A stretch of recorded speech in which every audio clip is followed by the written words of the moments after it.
of course, dito pa rin po yan makakalakbay sa Monte Maria. So you can see, grabe oh. Andito ngayon tayo sa tuktok. Ayun yung moonlight.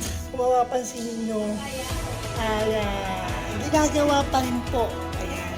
If I'm not mistaken, hopefully before the end of this year, ay magawa na po nila yung moonlight walk na yan. At yung miracle walk din na yung first glass only here in the Philippines. Alright. Ito lang po yan, matatagpuan sa Batangas City.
Grabe, sa sobrang taas, diba?